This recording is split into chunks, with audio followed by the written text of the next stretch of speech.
जय श्री कृष्णा। राधे राधे। आप सभी भक्तों का जीवन खुश और मंगलमय हो। कथा सुनने व इतना सारा प्यार व सहयोग देने के लिए आप सभी भक्तों का दिल से धन्यवाद। उम्मीद करती हूँ कि आप सभी को ये जो मैं महात्म्य के अध्याय डाल रही हूँ वीडियो बनाकर आप सभी को पसंद आ रहे होंगे। तो आज हम पढ़ेंगे वैशाख महात्म्य का अध्याय 14वां।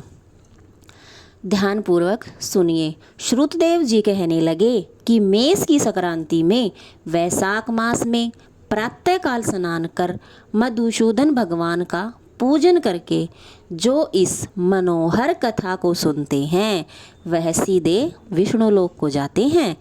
जो दुर्बुद्धि होती हुई कथा छोड़कर अन्य काम करने में लग जाते हैं वे रोरक नरक में जाकर पिशाच योनि में जाते हैं। इसलिए जो अगर वैशाख मातमी की कथा हो रही हो तो हमें उसे पूरा सुनना चाहिए, बीच में नहीं छोड़ना चाहिए।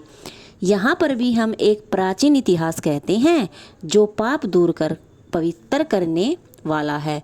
प्राचीन काल में गोदावरी के किनारे ब्रह्म सरोवर क्षेत्र में ब्रह्मनिष्ठ बड़े परमहंस दुर्वासा ऋषि के 2 शिष्य रहते थे।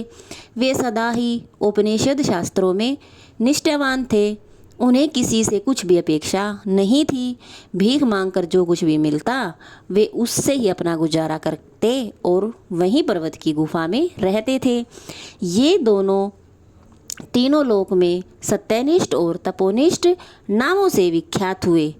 इनमें सत्यनिष्ठ तो सदा कर्मों को करता हुआ भगवान की कथा सुनने और सुनाने में लगा रहता था और पुण्य रूपी कथाओं की व्याख्या सुनने सुनाने के समय संपूर्ण कर्मों को भी छोड़ देता था तथा कथा समाप्त होने पर ही अपने और कार्य करता था। वह बिना कथा सुने अन्न भी ग्रहण नहीं करता था। अतएव जो मनुष्य ऐसी कथा सुनते हैं उनको जन्म के बंधन बिल्कुल भी नहीं व्यापते। भगवान विष्णु में सच्ची भक्ति तथा स्नेह उत्पन्न होता ही है, आरती दूर हो जाती है और साधु महात्माओं में सुहृदयता उत्पन्न होती है। सत्व बुद्धि से वेदमति उत्पन्न होती है। निरंजन निर्गुण ब्रह्मा उनके हृदय में आकर विराजते हैं। परंतु जहाँ साधु महात्मा न हो, जहाँ पर तुलसी न हो, विष्णु भगवान का मंदिर न हो, काला मृग न हो अथवा कथा न होती हो, वहाँ यदि साक्षात गंगा जी का भी किनारा हो तो उसे त्याग देना चाहिए। वहाँ का मरा हुआ प्राणी 100 जन्म तक कुकर की योनि भोगता है। ऐसा उपनिषद विचार कर वह मुनीश्वर सदा विष्णु की भक्ति में लगा रहता और कथा सुनता रहता था।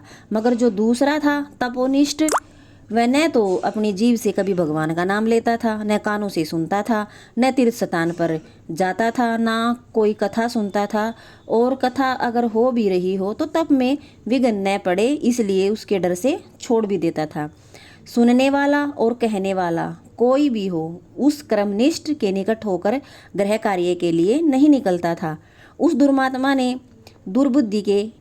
दुर्बुद्धि से ऐसे ही समय बीता और अपना शरीर छोड़ दिया। तब वह शमी के वृक्ष पर छिन्नकर्ण नाम का महाबलवान पिशाच हुआ।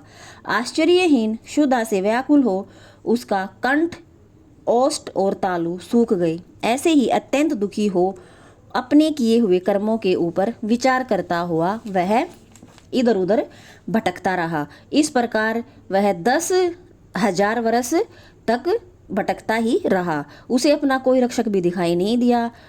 उस अकृतात्मा की देह पर पवन अग्नि के समान लगता था, जल काल अग्नि के समान और पुष्प विष के समान मालूम होते थे।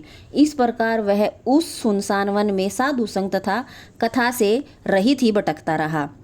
देवयोग से सत्यनिष्ठ पैठी नसी पुरी से आया। मार्ग में उसने क्षुधा से अत्यंत पीड़ित और अत्यंत दुखी छिन्नकर्ण नामक पिशाच को देखा। उसे देखकर मुनीश्वर कहने लगे, डर मत, तू कौन है? तेरी यह दशा कैसे हुई? अब से आगे तुझे दुख नहीं होगा। सत्यनिष्ठ के ऐसे आश्वासन देने पर छिन्नकर्ण व्याकुल हो गया और कहने लगा कि हे प्रभु, मैं दुर्वासा का शिष्य तपोनिष्ठ नाम का यति हूँ। मैं ब्रह्म सरोवर क्षेत्र का निवासी हूँ। कर्मों के लोप हो जाने के भय से अपनी दुर्बुद्धि के कारण महात्माओं द्वारा कही हुई विष्णु कथा का आदर नहीं किया। उसी कर्म के घोर परिणाम से मेरी मृत्यु हुई और छिन्नकर्ण नामक पिशाच बन गया। दुख से अत्यंत व्याकुल हुआ हूँ। आज मेरा भाग्य फिर गया। मेरे ऊपर सब देवता, गुरु और साधु संतुष्ट हैं। हरि भगवान मेरे ऊपर प्रसन्न है, जो आपके दर्शन हो गए। इस प्रकार छिन्नकर्ण त्राही त्राही करता हुआ चरणों में गिर गया। तब महायशस्वी सत्यनिष्ठ ने उसे दोनों हाथों से उठाकर अपने सुकृत का पुण्य और वैशाख महात्म्य को क्षण भर सुनने का फल दे दिया, जिससे उसके ताप तत्काल दूर हो गए और पिशाच की योनि छोड़कर वह दिव्य देह धारण कर ली। महामुनि की परिक्रमा व प्रणाम कर दिव्य विमान में बैठकर विष्णु लोक को चला गया। सत्यनिष्ठ पेट नेमीपुरी को गया तथा बारंबार महात्म्य श्रवण की चिंता करने लगा। श्रुतदेव जी बोले, जहाँ शुभ फल देने वाली, सब लोगों के पाप दूर करने वाली विष्णु भगवान की कथा होती है, वहाँ सब तीर्थ और अनेक क्षेत्र आ जाते हैं तथा वहाँ के निवासियों को मुक्ति प्राप्त होती है। इसमें कोई संदेह नहीं है। वैशाख महात्म्य अध्याय 14वां समाप्त हुआ।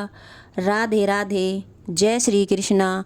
एक बार फिर आप सभी भक्तों का दिल से धन्यवाद, शुक्रिया।